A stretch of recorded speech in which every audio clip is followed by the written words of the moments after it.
Hello, everybody. It's Laura Eisenhower. Welcome to the Rebel Collective. I am here today with my co-host, Drago Reid. That's right. And we have a wonderful guest today, and her name is Ileana, the Star Traveler. So Drago and I created this show because we have been censored, we've been blocked, we've been banned, and we refuse to be silent. So in these kind of times that we're in, I guess that's considered being a rebel. So we are the rebels that are bringing together really important and powerful voices to share very important truths and disclosures. And today we're going to really focus in on Ileana and your connection. And Drago, tell us all about who she is before we really dive deep. Man, today's guest is a very intriguing one. I've actually followed her behind the scenes for years, never introducing myself, never making public comments, just kind of observing her and all of her remote viewing. And she's just always got my interest. And like the way we kind of just stumbled upon each other was interesting, but we'll get in that later.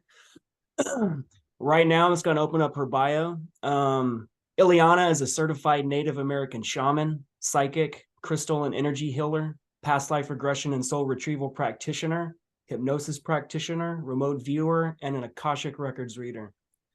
Ileana is a successful self-published author on Amazon of a book called Crystal Grids, The Art of Healing with Crystals.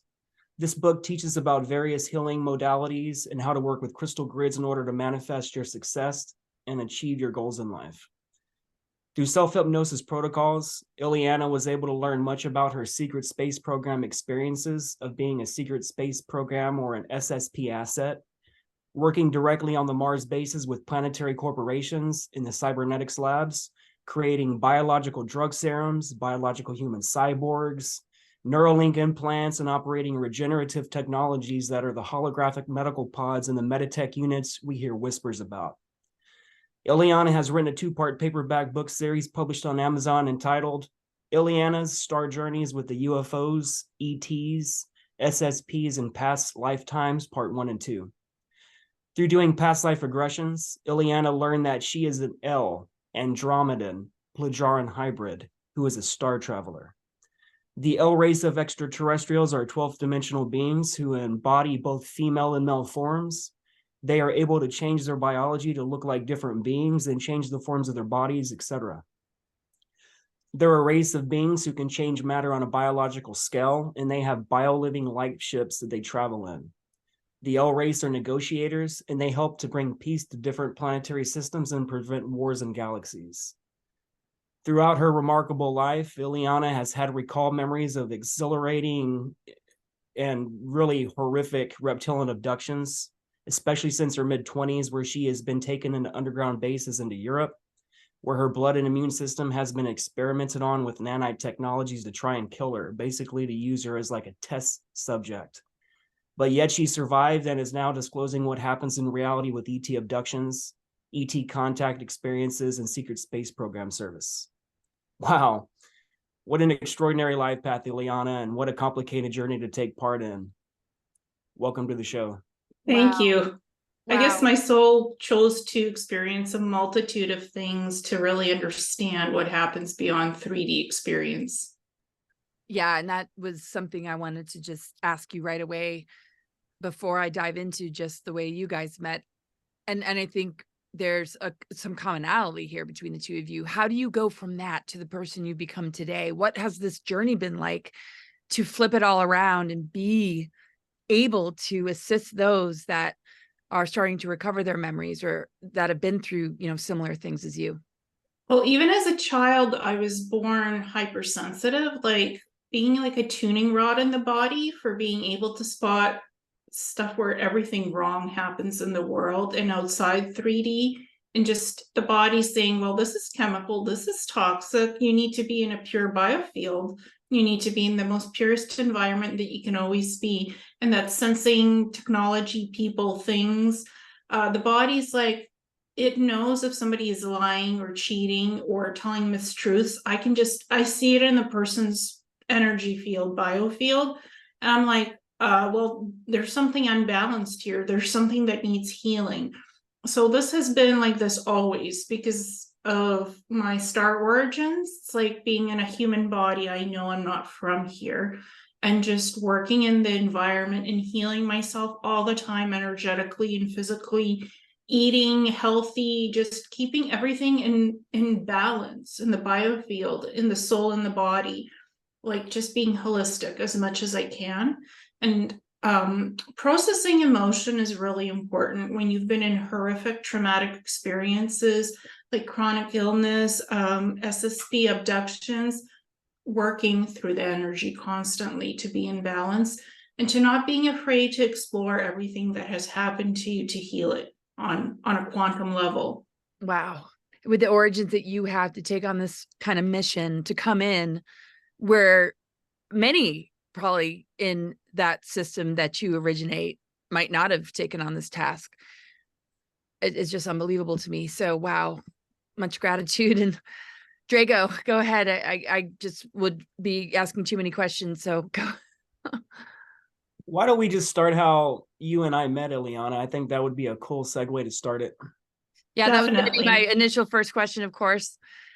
And yeah, and the commonality of both of you. Yes, go for it. So I had basically made a random Facebook post because I started seeing my connections that I was actually involved in the secret space program and different projects. And through just numerous regressions I did, I started seeing that I would put people under and they're being shown that we're together in those dumbs or like those situations. And it just made it really real to me because I've had my own experiences, I have my own memories, but to be vilified for the first time and have other people recognize me and like top level people recognize me, it's blowing my mind. It's just like, I feel that when I step forward with this, I already have this credibility now because I'm allowing people to openly remote view my background. And the original story with me and Ileana, I had made a Facebook post that said, "Does anybody remember me from the programs? If so, please explain." And through that set of threads, Ileana just happened to be scrolling through Facebook and she's seen that. And she's like, okay, I'll take that challenge. She started looking through the comments and seeing some stuff. She wanted to do her own investigation. So she did her own work. And I think it was less than like 3 days later, she sent me a direct message and told me about her results. And I asked her, can I do a Zoom video with you so you can explain to me these results a little bit more deeper? And then that morphed into a 5-hour recording, which we're going to be releasing, and has some next level information in it. It's probably going to have to be a 2-parter because 5 hours is a bit long, but like, let's talk about what you discovered. Right. And then Yeah. what that was like for you. And yeah. So and it confirmed a lot of stuff for me, a lot of stuff I've been told through QHHT and what my memories are and everything I am. To hear her say these things, it brings it into 3D for me. And it started with me. The remote viewing was not focused on SSP, even though you posted about SSP. Like the first thing I was drawn to look at was inner Earth cities that are protected by these huge energy towers that you help build, and they're floating cities. And you go there as part of an archaeological exchange program to study how energy works, how shielding works, how to create portals, and how to shield these cities with many different extraterrestrial and humanoid beings. And this is inner Earth, deep underground on this planet. And you create protective shields, you create portals, and you shield portals with your own energy because you're a shield creator. You're a portal and shield creator. So that's the first thing I saw, and that you balance energies and frequencies. And somehow you were able to build these floating islands, which these cities are on, and they're towers, and the towers have crystalline fields and technology on them that shield the cities and the floating islands in inner Earth, that's deep inner Earth. And that leads off to your SSP stuff as an adjunct, because in those cities, you were also taught how to work with crystalline technology for life regeneration and life extension. And that's different from the holographic medical pods. This is life energy frequency within our bodies, crystalline fields, diamond fields that help to regenerate the body, like how to work with your own inner field to extend your life force and to self-heal yourself. That's what they taught you how to do. And that's the projects you were working with them, plus building these cities. So that was that was what I had remote viewed. But the ability to work with portals and create energetic shielding, that like you're a quantum wizard. You can energetically weave portals and shields. So that's where that goes from inner Earth to the dumb spaces on Earth and other planets, because you go in, you look at portals that are already built in the dumb spaces, and you remove all the energetic shielding that's programmed into them, and you blast an energy field that goes through that portal. Then you can physically walk through that with your battle team or yourself, and then knock down the physical walls in the dumb spaces to clean house, literally, and clean up all the mess that's in the dumb spaces underground, underneath our Earth, our feet. Because there's black ops projects that have cleanup systems or dumb bases underneath that have to do with SSP and the military industrial complex. So you're the cleanup crew, Drago. You go in, you break the shields, you pop the portals, you undo whoever created the portals, whether naturally or through technology, because you could build portals through technology. Then you unravel the energy, the frequency, and you literally disband the portal and go in with your team to clean up house.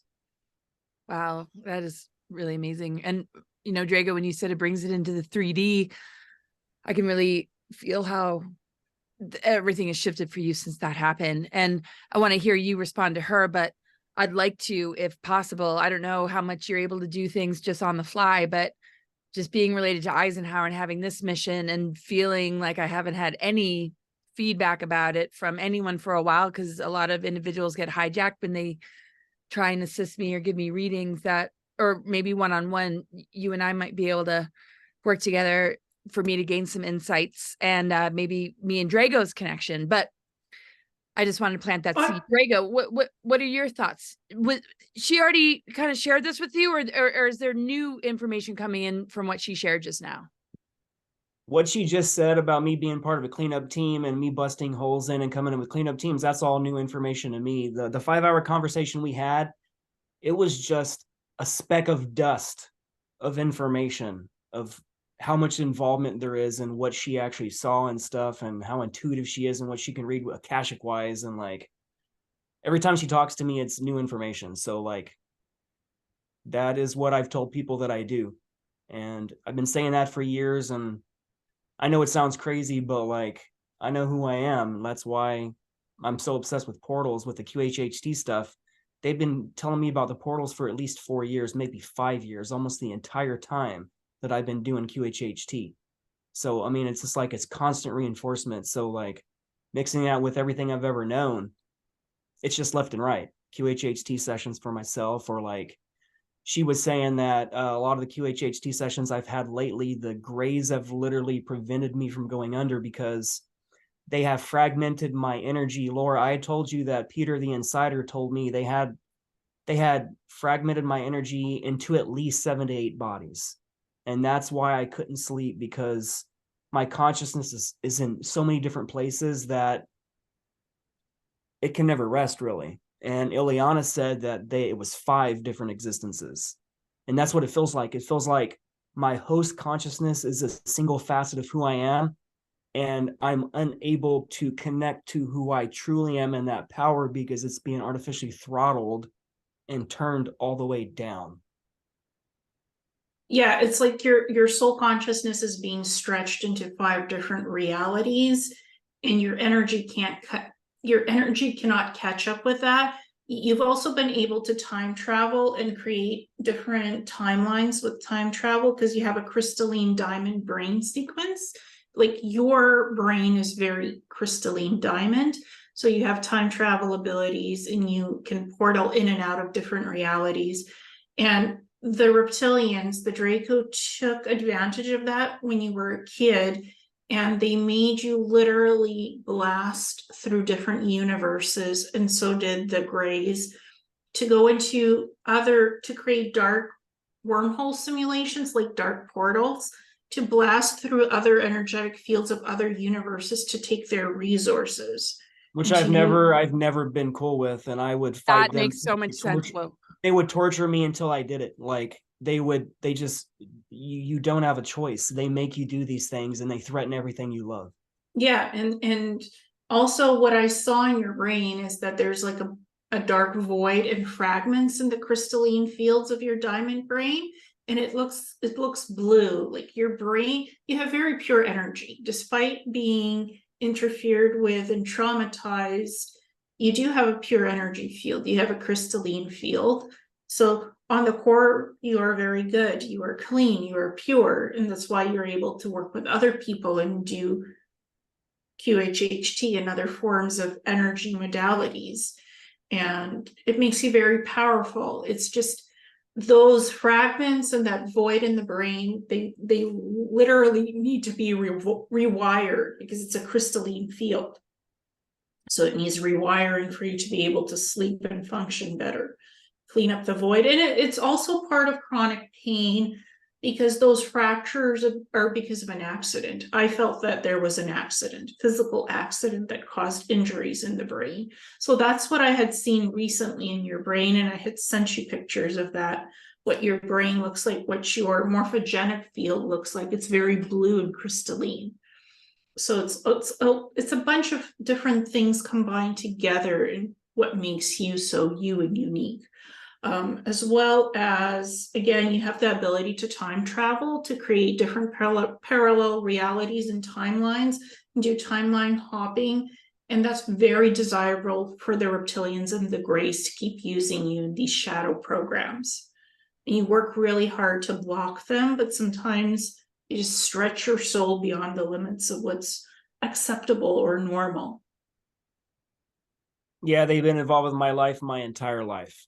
I've always known about them. I've never truly talked about them publicly. It's just like you don't want to be that person that's considered crazy. Because I've tried to tell people over the last 20 years my experiences, and like most of the people, it's just they didn't take it the right way. They start laughing and they're just taken back and they're like, really? It's just like you're one of those guys. And like that's when I know to end that conversation. It's just like, but today it's a different story, man. Like people are so awakened to what is going on now, to the existence of extraterrestrials, to that we've been all lied to. Everybody knows this now. The different things happening on the planet, we don't have to name them because, you know, no point of getting this deleted in any way. But like, yeah, it's but all you about were, control, and I've been controlled my whole life in that fashion, and I'm done with it. Like, if this ends yeah, up killing me, so be it. It's just another body I lost. And but then and your soul was forced into this. This was against your free will choice, against the laws of the natural universe, to break through other universal energies, other universes, and take their resources, like to create dark portals and go in, because the Draco reptilians and the Greys made you do that. It was against your will. You were not a willing participant in any of that. When he calls that back, though, does that shut down some of the portals that he helped to open since it originated with them using him? He's force closed a lot of those dark portals because he doesn't want back doors to be open. And Laura, when you asked about Eisenhower, one of your missions was to come here to block the Greys from co-corrupting Eisenhower into signing dark agreements that would have been disastrous, more so than what the shadow government signed. So your line was to close out the Greys in this lifetime, to literally stop them from weaving hive matrix realities in this world on Earth, Right. to close those hive matrices. Right. Even though I was born after World War II and Yeah. a lot of that originated. Well, I was told I was a spirit guide during that time. Well, you've been in multiple timelines, so your energy has been even before you were born here. Like, yeah, because closing. Ike even said that someone in his family would be incarnating in the future to take those reins and finish the things he couldn't finish. Yeah, because the shadow government tried to coerce him to sign dark deals he didn't want to sign, but it was still signed behind his back, and it created an opportunity for a bunch of different gray species to come here and to literally create hive matrix worlds in this reality. and jack people into that matrix field and make it look like that's where the abductions are. They're jacked into these matrix fields, and they're abducted in reality, bubble realities outside human matrix. But these are other matrices within this reality. And they warp people in different fields. Like they warped you, Drago, taking your soul, stretching it out, and putting it in different realities and different matrices. So Laura's job is to literally make sure to close these matrices, to collapse the hive matrix, different matrices that the Greys created, and close off the dark portals, and to clean up the earth from that type of a influence of the Greys. That's what her core mission is. And that's a huge mission. That's probably one of the most important missions on the freaking planet, if you think about it. Like how much they control, and then you can close this off. The single power that a single person would possess that's exponential power. You know, yeah. once that happens, it becomes exponential, you know. Mm-hmm. And again, they want to limit us to what we can do, like with our abilities, but we fight, we cleanse, we purify, and we keep doing that work. Laura is a light warrior. I know that word has been used quite a lot, too much, but she literally purifies the light fields on this planet. She closes off these dark matrix worlds and bubbles that the Greys create, and she has literally dismantled like 8 hive matrices of these realities where humans have been abducted by Greys into these worlds within our world. Wow. So you've collapsed that. What do you think about that kind of power, Laura? Oh, well, I mean, look at all the intermediate power of all of us. I mean, it's all coming from the same source. And I mean, I'm in awe of both of you. So I mean, I'm just over here doing my mission, but like you guys, like seriously, what you've taken on and what you've gone through and what you provide to others. I mean, yeah, I have my role, but it's there's no way to measure it all. I'm in awe of what you guys are sharing. So keep going with this, because holding a space for people in a QHHT is, you know, not an easy task when you're still working through and integrating everything that you've gone through. And you, Ileana, doing sessions for people, being able to hold this space. And, you know, obviously as a child, you were very sensitive, like you said, to everything. But how do you handle those memories? And is there a shield to a certain degree so that you can have that part of you that's in service to humanity function? Because I know Drago's in a lot of pain. He doesn't get a lot of sleep, but he still is a powerhouse. So, I mean, how do you guys do that? And whoever wants to start first. Well, I can start. I've just learned to expand my energy core shield to protect myself. So if somebody tries to attack me energetically or physically, I just block that out, and I block any physical pain. I am very sensitive to technology, to anything. Like I just bought a Samsung Galaxy S23 Plus, and I was trying it out yesterday, and it zapped me. Like it literally burned. I could feel the electrical frequency. And I checked the microchip, and it's emitting a lot of energy. So I have to like buy technology that's older to use, that doesn't have such frequencies and energy coming off of it. Like I'm super sensitive to that, more so than attacks from anyone or people's emotional things. I can clear that easily. It's more like the tech stuff, cell phones, computers. Do you feel that it directly targets you? Because yeah, like, I mean, folks like you, because the technology has to maybe keep alive something they tried to override that you were born with, right? That they hijacked or targeted. No, it's just how the tech is made. Like the old Snapdragon Qualcomm microchips, before they had less energy, like they weren't as powerful. Now everything is super jacked in the smartphones, so it's emitting more heat, it's emitting more radiation from the cell phones. It's like I could buy a case that protects against electromagnetic energy and EMF. I'm not sure if it would work or not, because I could feel everything electromagnetic and energy. And so the moment I held the smartphone in my hands, I'm like, it would zap me with heat, like overheating the physical body. And it's the microchip, because I have an old Samsung Galaxy 8 Plus smartphone that I can work with just fine, because it has a lesser powered microchip inside it as a CPU and a processor. So it doesn't zap me, but this new one's like, holy cow, there's so much energy coming off of that thing. It's radiated, and it's like, it just zapped me with heat. I'm like, this feels bad. It's just bad frequency, bad energy. I'm like, I'm taking this thing back. I'm not keeping this. Right. And that sensitivity, most people wouldn't feel. Is that why children are so vulnerable? Because of the food they eat, because of the indoctrination, that their phones, they get so immersed in, and they lost that sensitivity. Instead, they're being desensitized to the indoctrination, would you say? I would say yes, but I've always been like this, like a tuning rod. Oh yeah, Anything, I know you have, yeah. I will find anything that's wrong in this world, not energetically balanced. My body would go like, doot, doot, doot, wrong, bad. You need something different, of a different polarity that has a pure biofield. And that's what technology, that's what people literally find what's wrong with everything. And it's like, well, what do we need to make this right? That's what my body does. And the energy is, this smartphone is just radiated. So I'm like, I don't want to use that. I'd rather use an old version of a smartphone that doesn't do anything to me and still takes decent pictures and video. I don't care how old it is. As long as it functions and does the job, it's just fine for me.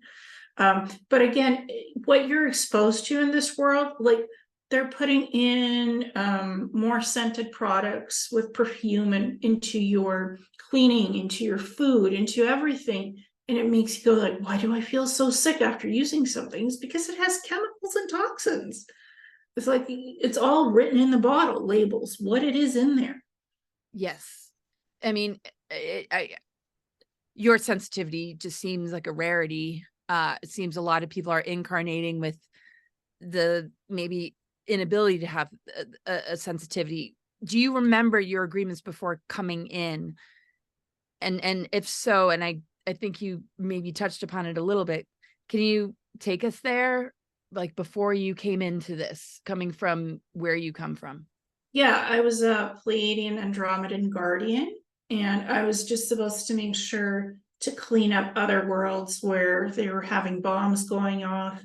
And I remember going into Galactic Federation meetings and hearing members arguing and talking about what to do to clean up a planet to prevent Draco incursions, and them just talking for like months. I'm like, you know what? I'm just going to go in, prevent this bomb from going off, shield the whole planet, make sure the invading forces don't come in, and this planet doesn't get destroyed while you guys are still talking about deliberating when to go in, when to do the saving, what not to save. It's like, you have too many members of galactic federations. They talk, but they don't do enough to actually save a planet or prevent destruction. And I'm like, you know what? I didn't agree to that. I'm the guardian. I'm gonna just do what I need to do, then report back what I did, and just make sure that place is still there with the people on the planet. And I'll let you know. Wow. And when you connect into them, what are their thoughts? And then Drago, you go ahead. It's just these council members, they're like, you're not following the protocol. You're not waiting for us to give you permission to go and defend the planet. I'm like, the planet might not be there while you're still talking about it, what you're going to do to prevent destruction of it. Then you have to go back and clean the timelines, time travel, and reverse the damage that has been done if they're deliberating too much and we do nothing as guardians. Wow. We still have to go back in time travel and clean it up anyways, based on what they deliberated. But it was too late. It was done. So I'm like, I'm not waiting until it's too late. And I incarnated into Earth physically because one of my soulmates came here to stop the Matre Greys from completely destroying parts of Atlantis 2 million years ago. But they trapped her in Peru under the Maldek tunnels in a cryogenic stasis, ancient cryogenic stasis field on a table, and she got stuck here. I told her, don't come to that time period, because Atlantis is going to fall. There's going to be incursions. And she said, no, I have to warn the various Atlantean groups of galactic humanoid extraterrestrials that they're going to be invaded. They're going to be infiltrated from within. I said to her, well, if you go there, it's dangerous. They might get you. And they did get her, put her in stasis. So 2 million years later, I incarnated. I called our other Pleiadian soulmates in to come and rescue her, because I had seen her under the Maldak tunnels, found exactly where she was, contacted them psychically to come and get her, and they did. So she's no longer here, and that main mission why I came to retrieve her is finished. So I'm just doing other minor things while I'm here. Yeah, you were also a geneticist in Atlantis as well. Yes, I was. When the Sons of Belial, and I guess that was the 4th epoch of Atlantis, because there's been 8 epochs. So they infiltrated Atlantis, and Atlantis's colonies. They're not just one island. They were colonies in Antarctica, Pacific, and other places. So they infiltrated some of the main colonies, built underground labs, and were experimenting with genetics, with humans, with animals, mixing DNA, creating chimeras, and all kinds of genetic mutations that made beings angry and aggressive. And it's like my soulmate boyfriend, whatever, he was Rael, and he was wanting to stop all of that. So he went up against them. They stole his crystal sword. They put dark energy in the crystal sword, a sword of Dalthar, and it had dragon energy, which they co-corrupted, and they killed him. And they threatened to kill me if I exposed all of this. And I'm like, okay, well, I'm backing off, because I didn't want to die. But that's one of my regrets. I didn't do much to stop that. But I saw what they were doing. I was working with crystalline frequencies in genetics, like on extending life force energy, as a geneticist, but I was aware of these darker projects too. So this now comes to this as well, what's happening now. Similar things are showing up. Let's kind of tie that into your SSP your SSP experiences. I know you had your first memories when I think it was 27, 28 years old. Let's kind of tell everybody your background and how this all started, and like you were seeing UFOs in Canada and Israel as a child, and US, all kinds of places. Let's start with Not in the US. So I was born in the Ukraine. When I was 3, I'd seen my first UFO, white UFO, with granddad when we were out walking in the forest near the dacha. Then I had seen another UFO, a silver one, out in the park with my grandmother in Kharkiv. And I was just like, I'm talking to all these beings. I'm part of the Pleiadians. I'm communicating with Pleiadian ships. But I had been abducted by reptilians from 2 to 10. And that was in Ukraine. And from Israel, they can take you anywhere and take you into underground bases through dark black portals. Like physically beam in, come in, take you, the little kid, and experiment on you. So they did that on me from 2 to 10. And I had all kinds of viruses. I was sick as a kid, barely survived that. And then when I was 27, 28, I actually had a total hysterectomy because I felt nanite tech in my stomach. So I had a total hysterectomy, and all of that was cleaned out. And I started remembering being on Mars, flying hover cars, working in what's called cybernetics labs, like working with different plasma serums, working with different biological drug serums, as I call them, to actually acclimate SSP assets when they come to Mars, first arrive. The atmosphere is thinner, so they're inoculated through a dermal injector of some kind of a plasma biogen, and they can breathe fully. They're fully oxygenated, and they can breathe on Mars, even without a smart suit. They can go out and breathe if they want. Yeah, as I said, it feels like the elevation of around 11 or 12,000 feet on Mars. So when a human goes there, and it's like being at the top of the mountains, it's really dense and hard to breathe. Yes, no matter where you are on Mars. So you have to wear a smart suit or an environmental suit. But when you're inoculated, if you're not at the highest regions, you could just go out without a smart suit and just breathe. So when you first come to the Mars bases, they're domed, protected with electromagnetic fields on the surface, under the surface. There's also underground facilities. So that's the first thing you get, a dermal injection. So you're oxygenated and you can breathe. And I was helping to create those kinds of serums. Then working with the holographic medical pods, where they can regenerate anything that's blown off, regenerate organs, repair DNA. They have a sample of your DNA. They can go in on a molecular level because these holographic medical pods are created with crystalline fields and plasma energy, and it spins in vortexes and it heals everything within, returning you to your original biofield blueprints, healthy state, and healing whatever needs healed. So I was monitoring that technology and creating the holographic aspect that programs what needs healing.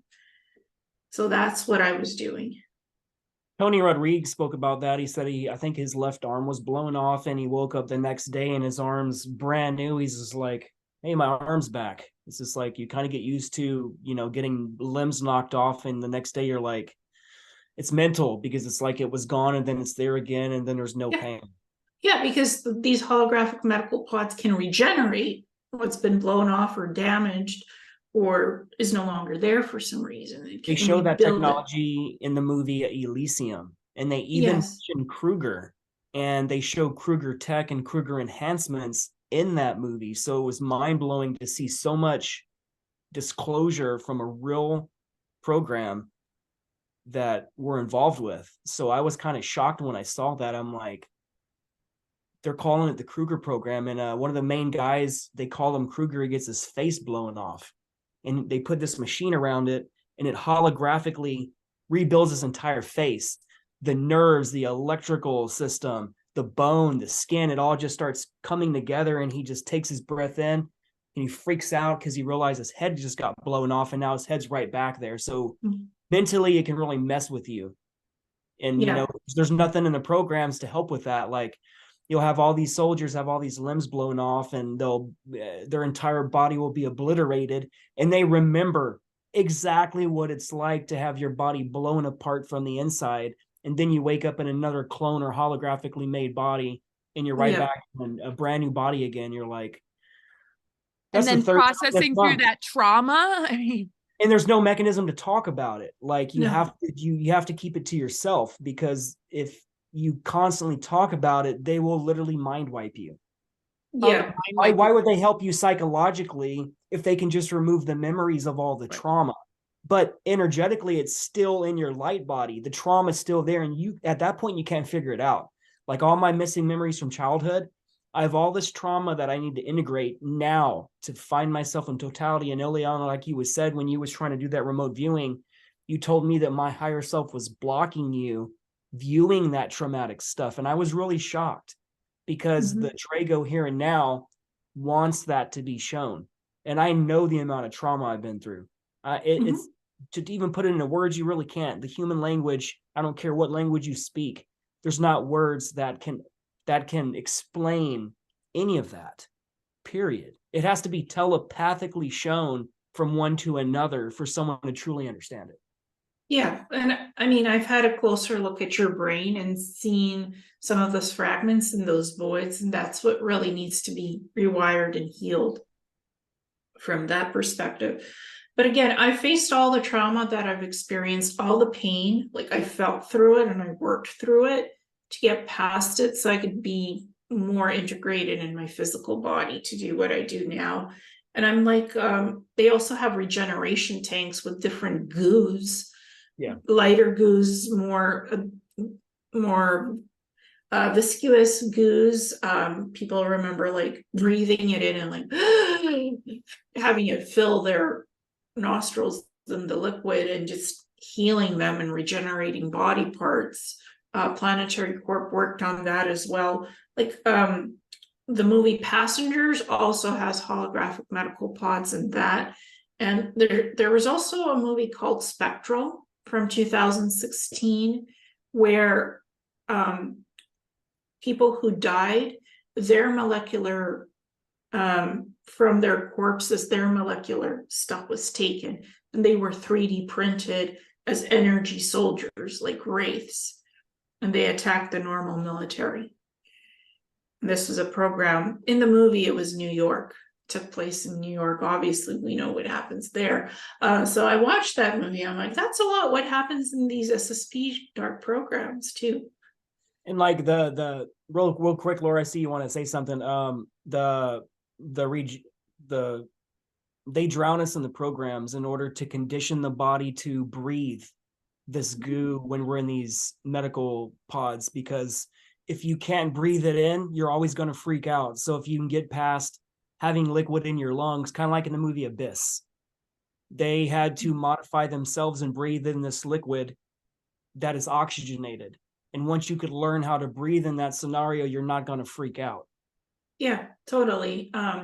There's many different, there's also the movie The Titan, where they're genetically modifying human soldiers to send one of the soldiers to Titan to live in that world, to colonize other worlds, because Earth is no longer that viable. It's going through all the, stuff like overheating, weather modification, all of that stuff. So they experiment on super soldiers quite a bit genetically and physically to modify them to fit into different environments on different planets where they're drop shipped or teleported and they land. They're supposed to do whatever work they're told to do. So that seems to be the common denominator with super soldiers. I almost think the movie Cocoon and the Titan met each other like halfway, because Cocoon landed the pods of ETs or aliens, and Titans was sort of bringing, but maybe not. Yeah. But Isn't Titan a moon of Jupiter? Yes, So one of the moons. I was thinking that the movie Avatar was basically one of Jupiter's moons. Like the Na'vi people is basically a moon of Jupiter. And they actually show this mega planet in the background surrounded by all these other moons. So it made me think that the Na'vi was actually on a moon of Jupiter. And Could that's be. why you see all the other moons in the background. And it was perfect because it shows like the English invasion of the Native Americans. It's basically showing you how these aliens come in with their advanced craft.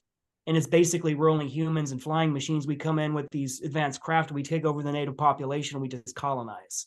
So it's like the same story over and over and over. Yeah, like SSP. And they say to us, we're here to help you, to save you. But some of the SSP programs, they're like actually taking over other world's colonies and just amalgamating everything into the programs under the SSP control. problem, reaction, solution, right? Yeah. So the savior race is actually the one that compromised humanity. I mean, and that's where my question is, if it's okay, when it comes to timelines and being recruited to go to Mars, with your familiarity with Mars colonies and the fact that I turned it down, and you sharing a little bit about what my soul mission is.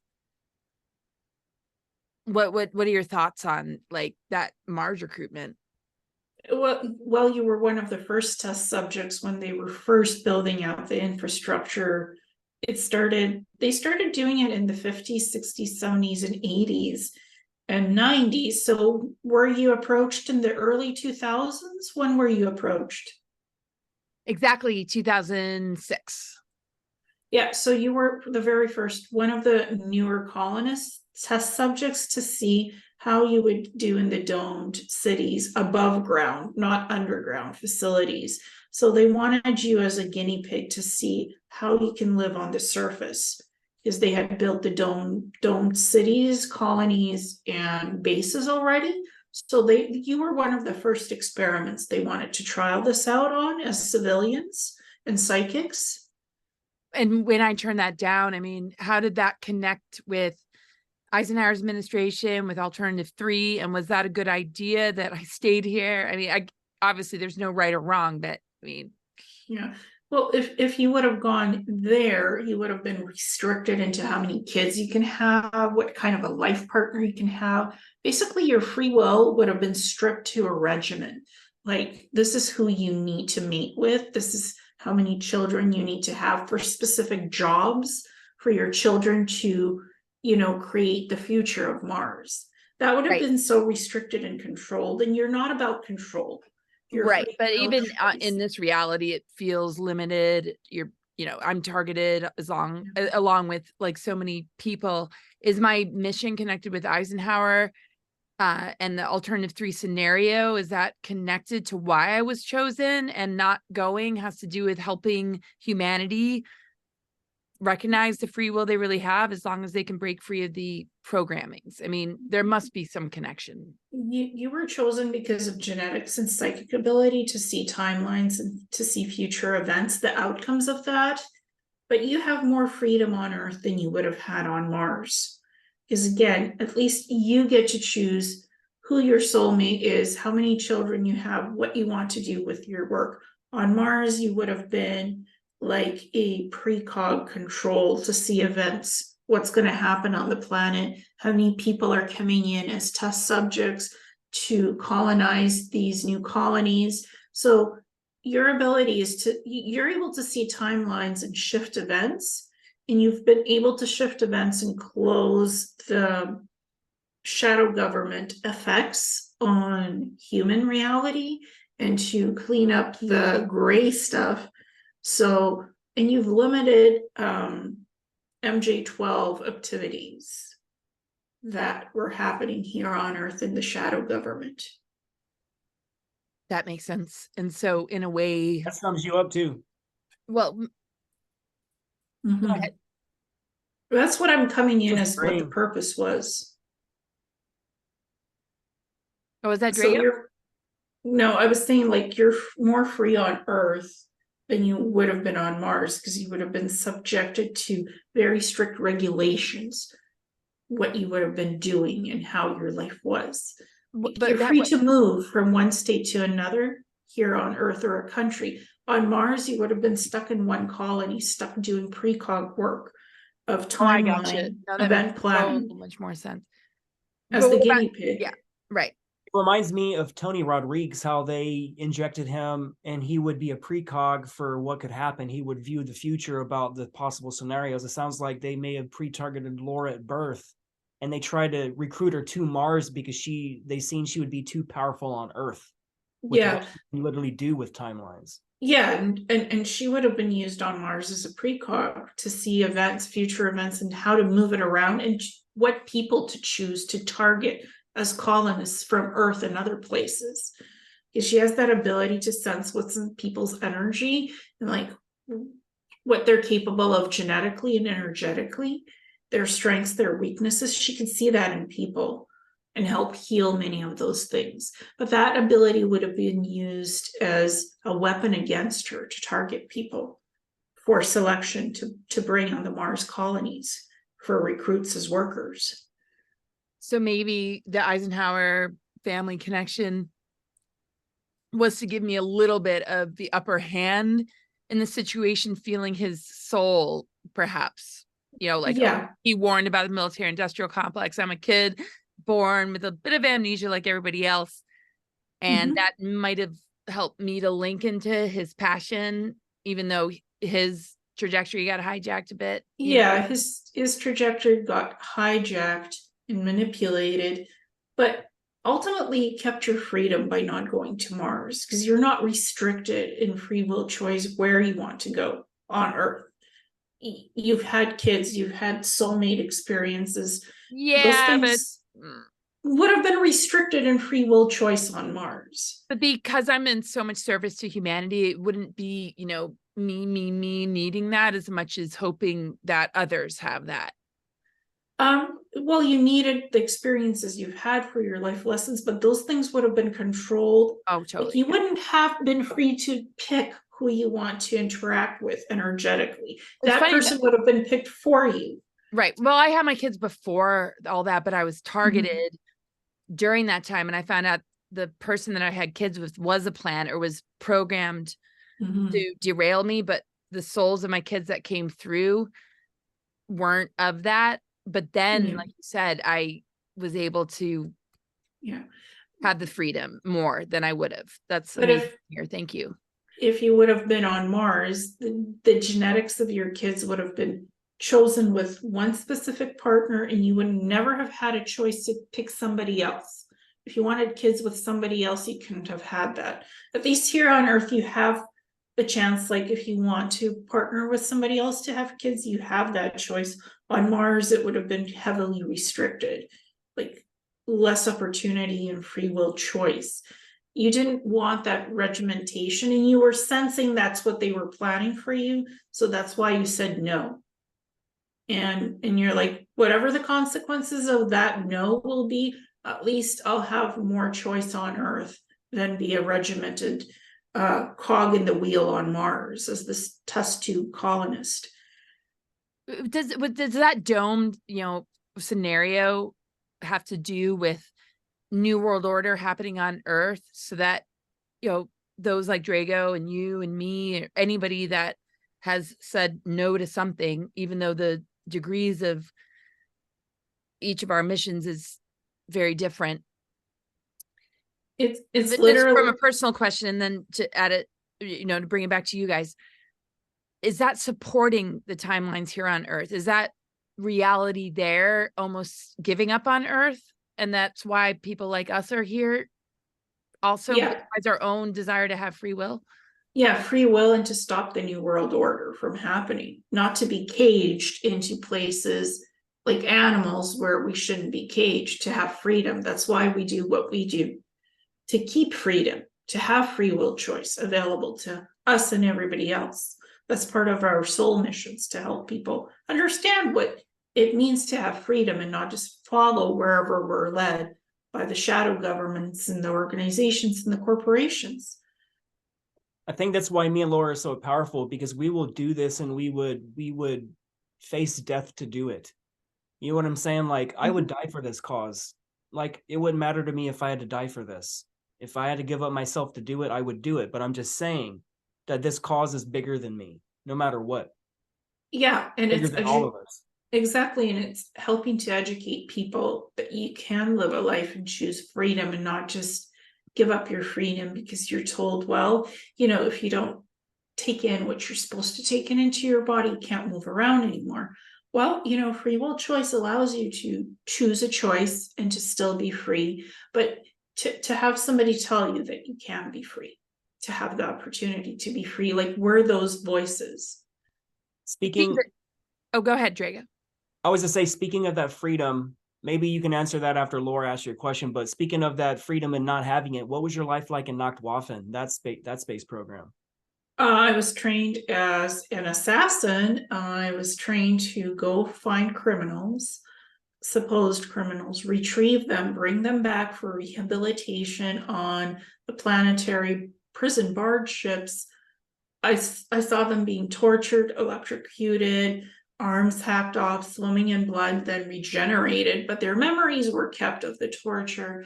And they were those that managed to escape the programs and just leave, and some of them were psychotic because of whatever the programming they went through. Some of them were innocent and just escaped. So it was, some of them were criminals, some of them weren't. I targeted the criminals and brought them back because they were decapitating women and just, going on a rampage. When you've been so mind programmed and you've escaped, you literally become a psychotic killer yourself because of whatever they've done to you, physically, mentally tortured you. But having to be the cleanup crew to go and pick those up, the messed ones, it's like you come in quietly, you have your smart suit, has cloaking technology, you're just picking up the target, locking them in, teleporting them back to the barge ship.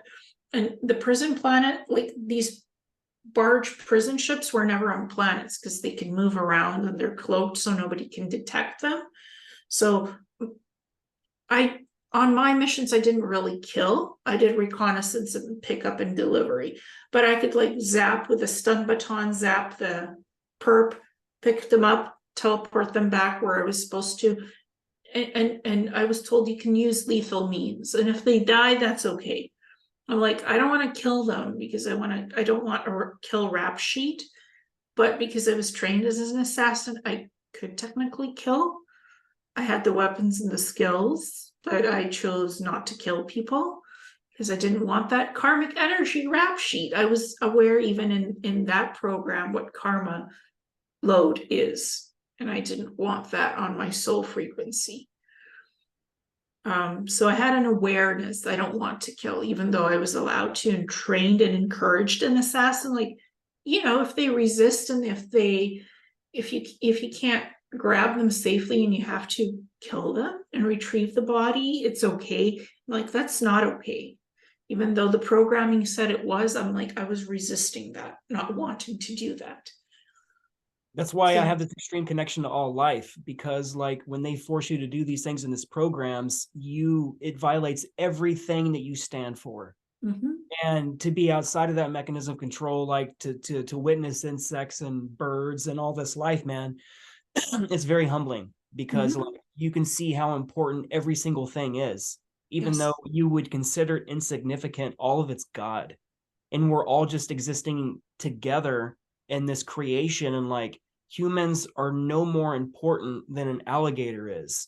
But we place this negative stigma on an alligator because it harms, but like humans do the same thing. We eat other creatures, alligators do the same, but we make this comparison where we say we're good and they're bad. You know what I'm saying? It makes no sense. So I'm just saying, when you can escape these things, you can really you can see all that love and everything at all times. As long as you just slow down and look for it, love is always there. Yeah, and it's all mind programming on a level of human-based trauma. Once you understand that it's programming that you can overcome and actually clean up the programming, you don't have to do what you're told and programmed to do anymore. That's freedom when you come outside of that. So when people like look at the grays, it almost seems like they're in the middle. They've been compromised and used or genetically modified to be in a certain position, to lose the soul matrix and act on behalf of those that would otherwise control them. And it seems like the trajectory of the human race with the jabs and the indoctrination is to genetically modify them away from their soul to turn them into something similar. Yes. And then the abduction scenarios for some would be to reconnect to their soul matrix, and that we need to have more compassion for the grays and understanding of what they've been through on a galactic history level. Yeah, exactly. Because even the grays have tried to recreate soul fields and soul matrices and put parts of their souls into human gray hybrids, and it's failed because they lack the emotion. And so their hybrids lack emotion. One with you. Yeah. I mean, I spliced gray DNA with human DNA because I was abducted into Area 51, and they would fully maturate and grow into living beings in regen tanks, some kind of a plasma inside the regen tank. And then they would be taken in a UFO away from S1, the facility S1, which is a bioengineering lab underground, because you have normal Area 51, then you have the tunnel system going down underneath, and then you have your different sections, like 52 sections going underground. S1 is the first bioengineering facility where, because of my ability to know genetics and genetic splicing, because I had done that on Planetary Corp as well, so they took me in to do splicing gray DNA with human DNA to create gray human hybrid 2.0, and then train them once they've grown and maturated with bits of other people's souls injected into them to power their bodies, to put them out into the world and interact with normal humans, and to further biobreed humanity.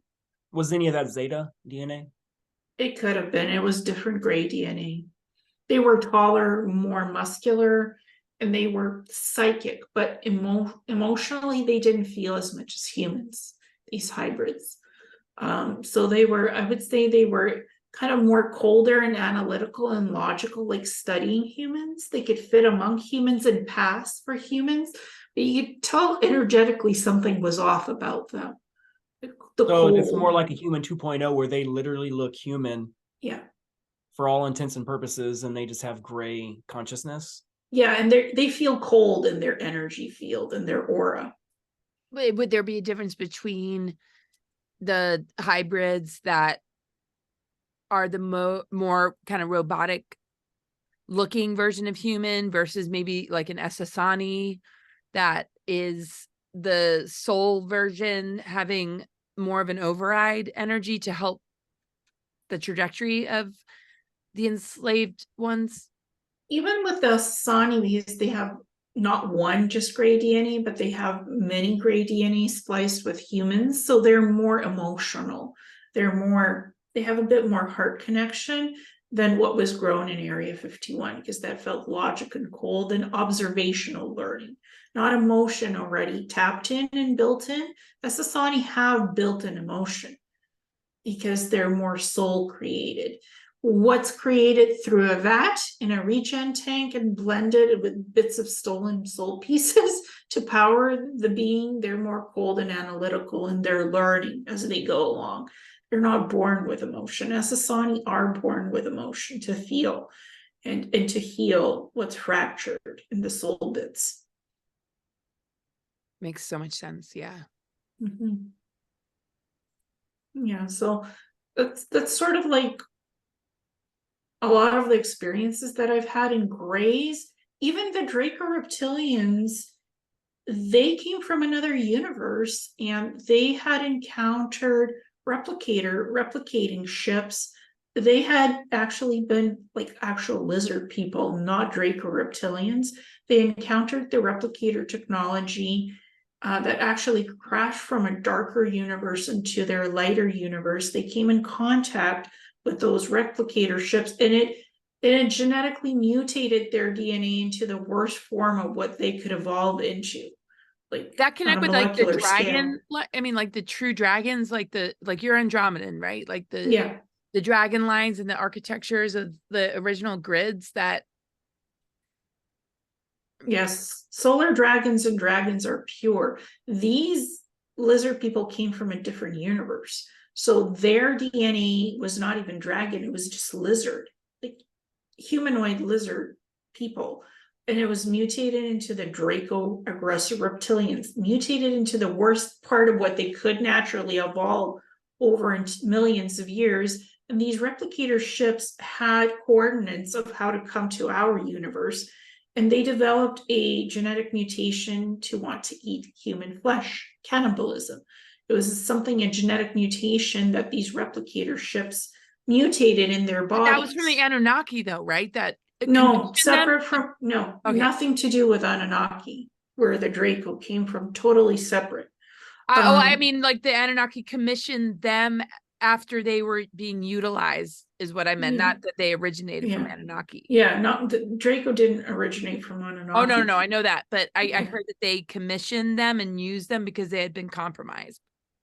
Yeah.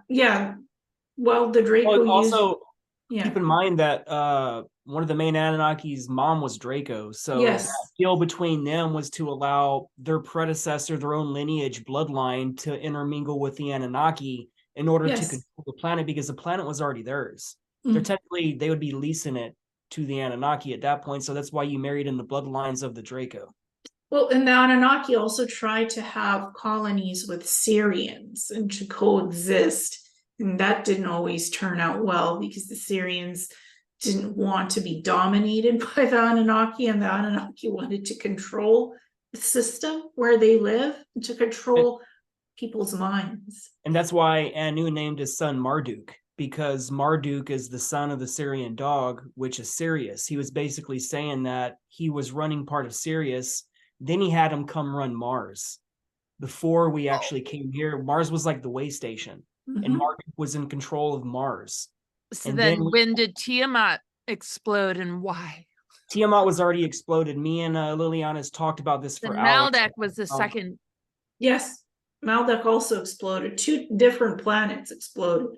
Yeah, so the hammered bracelet already existed in the story of the Anunnaki. Remember the original Sumerian tablets, they say that the hammered bracelet was always there. It was from their ancient past, from these ancient wars. So by the time Anu, Enki, and Lilith came, the planet was already exploded, and they said they can never ever pass the hammered bracelet. It was actually one Anunnaki guy named King Alalu that actually passed that hammered bracelet with something they called the weapons of terror. He actually brought nuclear weapons from Nibiru because he was technically banished. He got in a fight with Anu and he lost. So out of embarrassment, he being banished, he just left the planet with one of their ships. Well, the tablets of destiny got hijacked, which is stolen by, we was talking about that, about how he basically Thoth stole the Emerald Cumulate Tavenants, and then he basically came to Earth and he was using that as they would actually use that and call whoever held the tablets of destiny, they would call that person El. Like when Anu came, that's why they called Anu El, because he was the highest god. And that derives from even higher up, like we were discussing, the 12th dimensional El race. But the Anunnaki were not the original Els. They basically they have bastardized everything. As above, so below. Everything that exists in reality, they find a way to invert it and use it on the 3D holographic matrix system where it doesn't violate rules because it comes from source laws, but they reverse it from above and make it below. Yeah. So it's a weird way to get out of cosmic law, but the moment you start karmically entangling yourself and mixing your DNA with other inhabitants that violate cosmic law, that's where that karma comes from, and you eventually have to pay all that back. Yeah. And also, I guess the Orion Wars had already happened in the Tiamat, and Maldek had exploded. I also heard that there was a planet called Lucifer and Melona that had exploded. So that was kind of like, so there could have been several more planets. More planets that exploded for sure. Well, look how many moons. Look how many moons in our system are actual Death Stars. I think it was like Iapetus. Like there's all these moons that they're finding now with NASA. They have the Death Star shape embedded into the moon as if it is non-organic and it was built out from maybe an existing planetoid. Well, and then they turn Pluto into a dwarf star, and they're saying Earth is flat. Like, who is running the narrative on all this except for... No one talks about flat Mars or flat Pluto or flat Jupiter. For some reason, they're big old spheres, but for some reason, Earth is basically flat. I've never understood that ever. Well, scientifically, they're not projecting a circular moon or a circular sun onto us. That's how it looks like out in space. So that's not a projection. What we see with our eyes is a circular moon and a circular sun every night and morning. When the sun rises, it's round. When the moon comes up and goes down, it's round. What you see in the sky, it's not projection, it's real. Kind of like they thought the black holes was basically a circular shape, and if you turn it to its side, it's basically flat and straight, but they found out the black holes are actually spheres. Yeah. So everything is spherical in nature. If it is organic, it is spherical in nature because it is a live torus field. Well, when you go through the rabbit hole, it's not even a sphere. You fall into it. It's a pit, right? And then you come out of it, and then it becomes a circle because you fall down, you get back up again, and then it's like, whoa, I'm spinning in circles. Because when we look at the moon or any celestial body, it's going to, look flat. But here we are, like, you know what I mean? But I think it's literally taking what the Bible said, quite literally saying it's flat. They say that there's... what's the shit the dome's made of, they say it's made of something, and like the flat earthers take that as literal, that we're inside like a firmament, and we're basically like an ant farm, and there's nothing they say nothing exists outside the firmament. I have a physics question for those people. What exists outside the firmament? Okay, tell me what exists. Everything else in creation, in the universe, the creative imagination. And they're like, it's nothing but emptiness. I'm like, hold on. So now the firmament now has a specific depth, because at a specific ending of the firmament, what does it become? Well, Okay, I guess the firmament is the Earth, and everything outside of the Earth firmament is all the other planets that spin in the sun and everything else in the universe creation. I mean, like, I guess every planet is a firmament of its own. That is the firmament. But when you leave the firmament, there's many other things outside of that particular space. Exactly. That's how I pick up on it. Yeah, I hope the flat earth stuff, I hope it ends soon, because like it's making people violent. Like, have you ever thought like globalists? When I say globalists, you know what, that's a bad word. Yeah, I understand, but they exist. Globular earth people, we're spherical earth people, Right. right? It's a new like We globalist don't attack view. people. We don't make all No. these scare videos against flat earthers. We don't No. send like a whole page worth of response enforcing you to watch all of our videos that proves the sphere is a sphere. Like, we don't do that. It's No. the flat earthers that they come at you, they attack you, they talk crap at all the comments, and they will leave you 20 links proving the earth is flat. And it's just like, Proves it's a psyops because truth doesn't need to sink to that level. it's No. comical, man. Yeah, and look, ships travel, everything travels, cars go for miles and miles on end, and it's like you're traveling on a sphere, you're traveling on a globe. And it's a circumference. It's just, Your eyeball might look flat when you look at it, but it's That's a yeah. good that's argument. why That's it's a the literal. gateway to the That's a good argument. soul. It's a gateway to the soul. Our Yeah. organs are sorry, yeah. Let's talk about how people like you, Ileana, prove it through your remote viewings. You've remote viewed the dark side of the moon recently. You've Yeah. remote viewed The moon. belt, all kinds of stuff. Yeah. Like, Well, so far the moon is round. When I remote viewed the moon, the inside and the dark side of the moon, it is round. Mars, I remote viewed Mars. I was on Mars, round. let's talk I've about what you actually found on the dark side of the moon. Yeah, I found a reptilian base with large towers and docking ports and underground facilities, and they're mind controlling human assets from different SSP groups. That's the same thing that Ken Johnston said, the NASA archivist that was ordered to delete all the negatives of the Apollo missions. And he reported on the dark side of the moon that there was all these tall buildings, crystalline buildings, all kinds, crash craft everywhere. Mm-hmm. And like people literally are convinced that the back of the moon's dark. And I was like, there's light on the other side, the sun shines on it. So like there's entire cities on the back of that thing. I'm just curious about what you've seen so far. Well, the reason why I call the dark side of the moon, because that's where all the shadow stuff happens. It's not really dark It side. looks like too much Pink Floyd. It's like, come on. Yeah. But there's a reptilian, there's literally, I call it a reptilian base, but it's many different towers, huge towers connected to, ground facilities that these humans are basically the caretakers of. And there's 3 different reptilian groups that formed a conglomerate, mind controlling the humans from the different programs to move cargo, to move genetics, to move bodies, there's laboratories that do experiments on molecular scale, and then they ship all that off and move it somewhere else to deliver it somewhere. What groups are those? Those are the white reptilians. There's brown reptilians and green reptilians that I saw, and they focus in on mind controlling the humans to move cargoes on ships with experimented bodies and body parts and mixed genetics, so those genetic experiments they've done on different exotic extraterrestrials is literally to find out how their minds work and how to control them.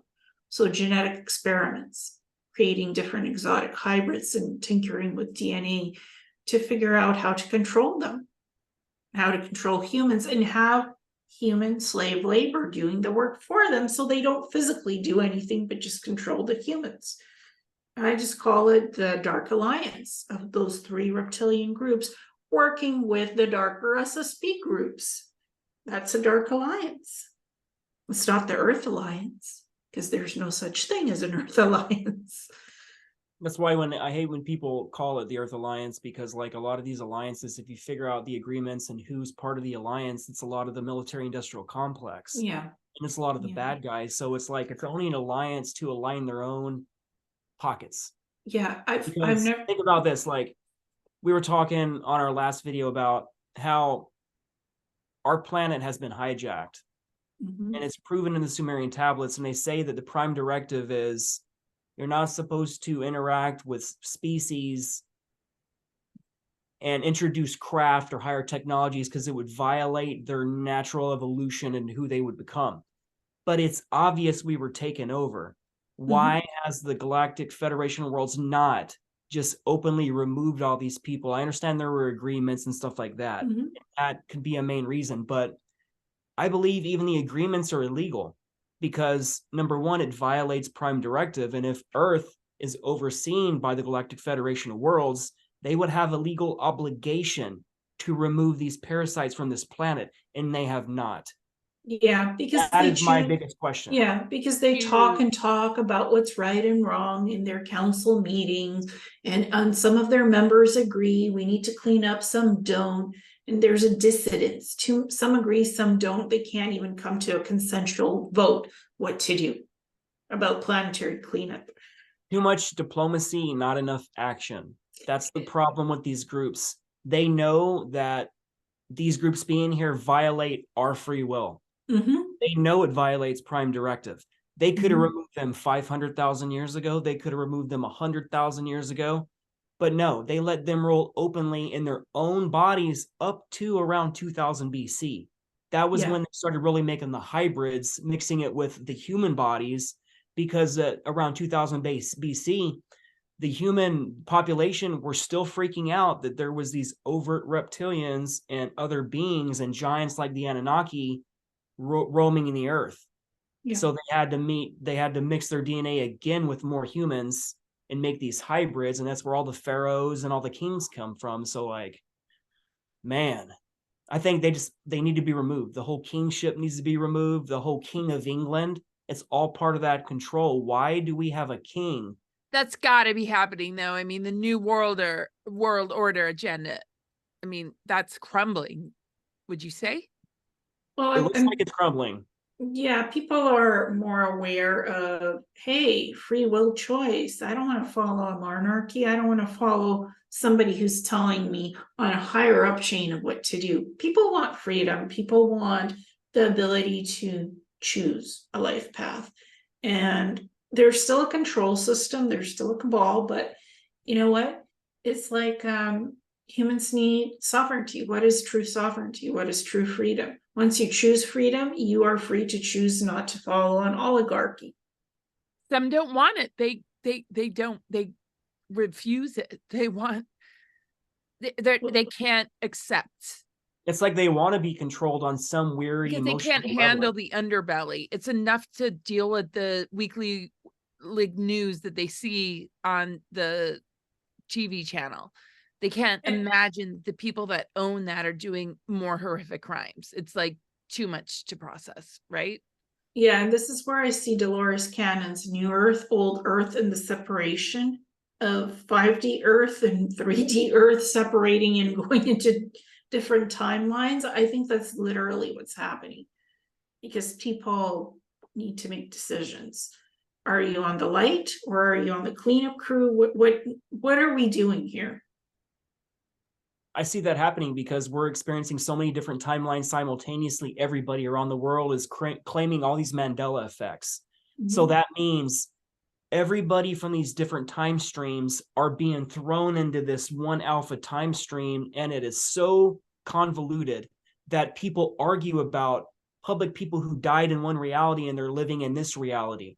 So I believe that the 3D Earth, the 5D Earth, it's all happening right now. And when this apocalypse happens, it only happens for the people that signed up to experience that apocalypse. If your energy can't be converted, if you want to remain service to self for the rest of your life, then you're going to go the 3D path and you're going to see what it's really like to be service to self, because it's going to be you against everyone else. And you've got to lie, cheat, steal, and kill your way to the top. And if you don't, you'll just die. That's not our world. That's not where we're going. We're going to the freaking 5D world. Forget all this suffering. Forget all this draconian control.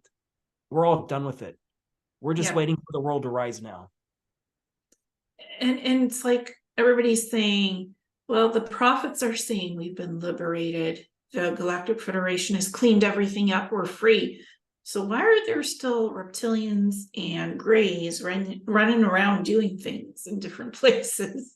It's like, is that true liberation? I've asked some of those questions, and it's resulted in me being banned from shows, but like they were all innocent questions, you know. I think it's just the remnants of the programmings and all those that are still attached to it. And that's like it. We need to not think that it has as much power as it does.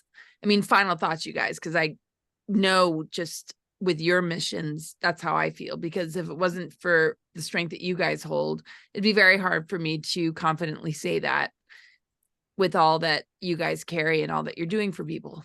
So yeah, it's like holding safe space and being our true authentic selves to follow our missions. That's what really allows me to do the work, to be authentic, to not follow fads, trends, or it's like ideas. What is rooted in reality, what is one reality might not be my reality, and sensing the truth of what is happening, actually happening, not what others say is going to happen or who will save us. Always go inside and look for that self-saving to be yourself, because like Gandhi said, you have to be the change you the change you want to be in the world. Because if this is all holographic, if this whole reality is holographic, that means you can't wait for people to start picking up trash expecting the world to be cleaning up. You have to start picking up trash. That will align you to the time stream where there was no trash. If you don't make the small moves to be the change you want to see, you're not doing anything. You're not contributing to anything but allowing it to happen. You have to physically make change, and this is the time. Exactly. Wow. Yeah, be your own authentic selves and live for yourselves, not what somebody tells you to do or how to be. Authenticity comes from within, and it shines outward in who you truly are and what you express and how you live. Totally. Go ahead. Just go out into nature and meditate, man. That's where you're going to get all your answers. Stop following everybody like they're like Jesus Christ, because a lot of these people and these that we follow, people obsess over them like they're the new coming of some famous person. You can't take what they say as absolute truth. You have to learn to discern that that is only their truth. That truth can be true or manipulated, but that person will not know if they truly don't know. So don't blindly follow people. If something doesn't resonate with you, like Ileana, you can see truth in percentages. When people speak to you, you can automatically know percentage-wise how much truth that is. Yes. So people need to learn, trust your heart meter, trust your gut, and stop going against what your gut always tells you to do. And on top of that, where can we find you, Ileana? Well, I can also sense when people are lying to me, and it feels like a dissonance energy, like literally I'm vibrating like chalk against the nail board, old fashioned, you know, that dissonance energy. So I can feel that on your interviews. I can see when people say something and you just remember how I told you I can read you and I know your gifts. I'm not going to say those. Yeah. But like I can see them every time. And whenever someone says otherworldly or not true, you know automatically. And I find it's funny because I can go off of your reactions and I know that you just read them percentage wise. I'm like, oh, they're full of crap. Well, yeah, and I don't want to call anybody out. I'm not out to get anybody. I'm just here to share truth, to share experiences, and honor others who share, and to not judge, to be neutral, to hold that space, to just talk and communicate without all these weird games and power trips and whatever. Well, can I just safely say that if somebody is at a resort or at a beach resort, maybe go out on the beach and pick up some trash, right? You know, when you're experiencing something divine, notice the things that are trying to corrupt it instead of building a resort on it and blocking yourself from seeing what's really going on with the divinity of the energy surrounding you. Does that kind of make sense? Oh yeah, totally. Or if you're out with people and you feel that they're, I mean, to the context of what you're sharing, I mean, I know it makes sense, but I mean, like, yeah, the targeting. Yeah, and if you feel like you're out with people and somebody is in emotional distress, like help them out. Just try to calm them down and to balance things. Because people are feeling things emotionally more so than ever, and figuring out who they are as soul beings. Try to help out if you can. Try to do whatever you can to balance the energy and ground. And Draco asked me, how can people find, sorry, Draco, I called you Draco. Because you People were always do. Yeah. Well, it rhymes, but it's like, Yeah. because you're overriding that Draco.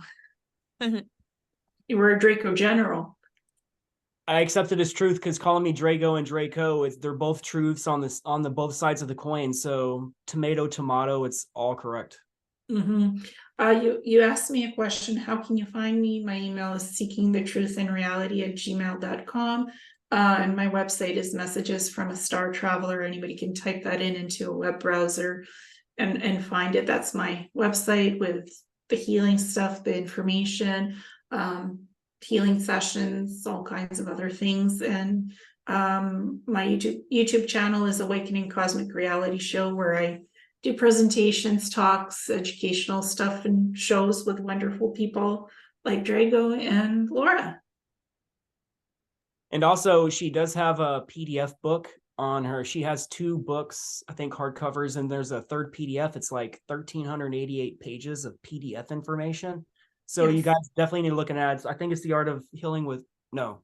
Crystal Grids, The Art of Messages from Healing a with Star Crystals. Traveler. That was part 1 and 2, right? The 1,388 page. Yes, the 800 and something. Yes, Messages from a Star Traveler Archive, Volume 1.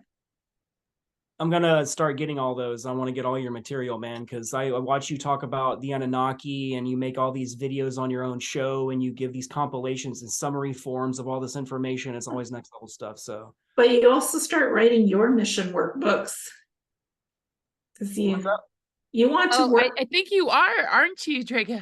I've been writing books for the last 3.5 years. But get them out there so people can read them. I don't know how to complete a book. I'm writing a bunch of books simultaneously because I don't know how to collate into a 700-page volume 1 yet. I'm trying to put it all together. Yeah, well, I mean, I know you can write books really fast. We've talked about that, how you can write an entire book in less than a month. A month, 2 months. It's just like, well, 2 months, that's freaking crazy, man. Well, it's just categories, what fits energetically where, what vibrates with what, and it's just that creative process. But I like the writing and the images to fit together nicely. But I stick to 590 pages max per book because I don't. That's my comfort limit. I don't want people like PDF 800. I can go easily. But anything printed is 500 something pages. That's my comfort limit. But you can break them out in volumes, thankfully. That way you have a series of whatever disclosure you want to put out, teach important info. Like Tony said, Tony Rodriguez, a lot of powerful information comes through writing books and through books. That knowledge is not censored. And Laura, your book is coming out, what is it, March 1st or March 15th? Oh, yeah, like mid-March. Anytime in March is some time to look out for it, but it's already able to be pre-ordered on Amazon. I already got my pre-ordered. Awakening the Truth Frequency. Thanks. Yeah. So, wow, we want a part 2 just talking to you and just you as a guest anytime. My gosh, this has been incredible. Thank you so much. Perhaps maybe we can get her to task. Maybe next time we'll get her to task a couple of places remote viewing wise and maybe do a little collaboration on that. That could be kind of cool. Yeah.